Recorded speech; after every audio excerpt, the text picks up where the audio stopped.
안녕하세요. 공인중개사 허준혁입니다. 자, 오늘은 최근 엄청나게 인기몰이를 하고 있는 분양 상품이 있죠. 자, 저도 최근 이 상품 관련해서 문의를 굉장히 많이 받고 있어요. 투자를 해도 괜찮은 것이냐? 자, 이렇게 묻는 문의를 많이 받고 있는데요. 바로 생활형 숙박시설입니다. 거두절미하고 제 지인들이 저한테 생활형 숙박시설 분양한다는데 투자해도 되냐고 물었을 때 제가 답변해준 내용만 그대로 말씀을 드릴게요. 자, 결론부터 말씀을 드리자면 투자하지 말라고 제 지인들에게 강력하게 권고했습니다. 지금부터 그 이유를 말씀을 드릴게요. 이 생활형 숙박시설은 청약통장 없이도 분양을 받을 수가 있어요. 그렇다 보니까 사람들이 엄청 몰리고 있다고 해요. 자, 왜 몰릴까요? 전매가 가능하거든요. 전매를 해서 피작업해서 전매 차익을 보려고 하는 투기성이 매우 강합니다. 실제로 저에게 문의를 주신 분들 99%가 다 이 얘기 먼저 합니다. 생활형 숙박시설 문제점 이야기를 쭉 해주고 나면 아니 난 계약금만 내고 피 받고 팔 건데? 라고 하시죠. 자, 이 얘기는 지금 폭탄 돌리기를 하는 상품이라는 얘기예요. 자, 마지막에 받는 사람은 울며 겨자 먹기로 잔금 치르고 입주하게 되는 경우도 생기겠죠. 자, 그런데 진짜로 피작업 이런 거에는 관심 없고 나는 진심으로 내 집 마련을 위해서 생활형 숙박시설을 분양받고 나는 입주할 거다 라고 분양받으시는 분들도 계시죠. 자, 그런데 만약에 이 생활형 숙박시설을 주거용으로 활용했다가 걸리게 되면 건축법 위반이 됩니다. 이행강제금을 내야 되는 거예요. 그리고 더 주의해야 될 점은요, 사실 뭐 주의해야 될 게 한두 가지가 아니죠. 자, 숙박신고를 내가 하나의 호수를 분양을 받았다고 해서 그 한 호수씩 숙박업 신고를 할 수 있는 게 아닙니다. 30개 호실 이상을 소유한 경우에 가능합니다. 자, 그렇다 보니까 결국에는 위탁업체, 대행업체를 선정을 해서 위탁 운영을 해야 되는 거예요.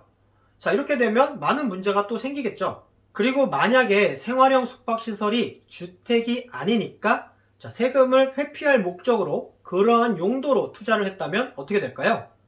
우리나라는 기본적으로 실질 과세 원칙에 따르고 있습니다. 아무리 생활형 숙박시설로 분양을 받았어도 만약에 주거용으로 사용을 하고 있다면 세금을 적용할 때 주택으로 인정될 가능성이 많습니다. 그리고 임차인 전입신고가 가능하다, 가능하지 않다 이런 의견이 분분하더라고요. 자, 일단 임차인 전입신고를 막을 수 있는 법적인 근거는 없어요.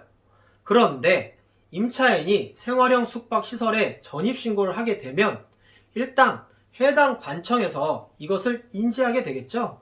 일단 예의주시할 가능성도 높아집니다.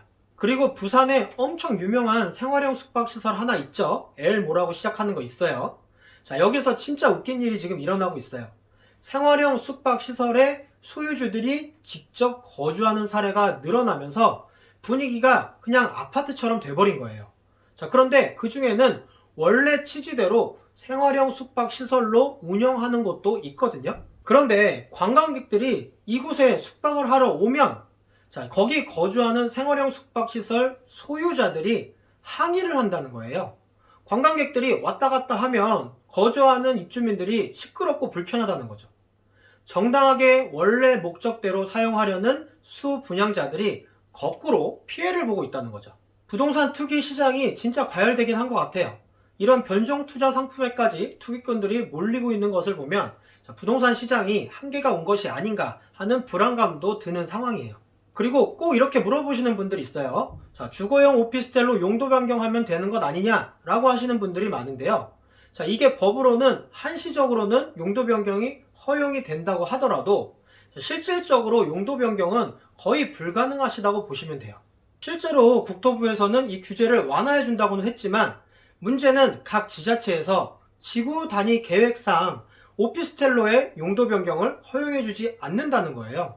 자, 대표적으로 남양주 별내역의 아이파크 스위트 또 힐스테이트 별내역에 대해서는 용도 변경 불허 방침을 내세우고 있다고 하죠. 남양주시청에 따르면 별내 택지 개발 지구 단위 계획상 해당 필지들에는 오피스텔이 들어설 수 없다는 거예요. 그런데 사실 이거는 너무나 기본적이고 당연한 얘기입니다.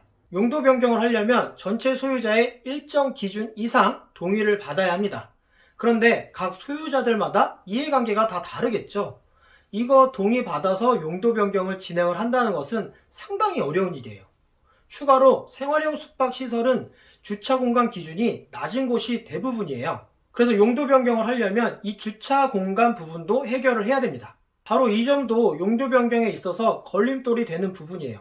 그런데 안타깝게도 이 생활형 숙박시설 분양받아 오시는 분들 이야기를 들어보면 이런 부분들에 대한 설명을 제대로 못 들으신 것 같아요. 용도 변경이 되게 쉬운 것처럼 말씀을 하시더라고요. 이 생활형 숙박시설 제 개인적인 생각으로는 심각한 문제들을 많이 가지고 있는 투자 상품이에요. 투자자 입장에서는 여러모로 신중하게 고려를 해서 투자를 해야 될 그런 상품이라고 생각을 합니다. 오늘 영상은 여기까지고요. 저는 또 다음 영상에서 찾아뵙도록 하겠습니다. 감사합니다.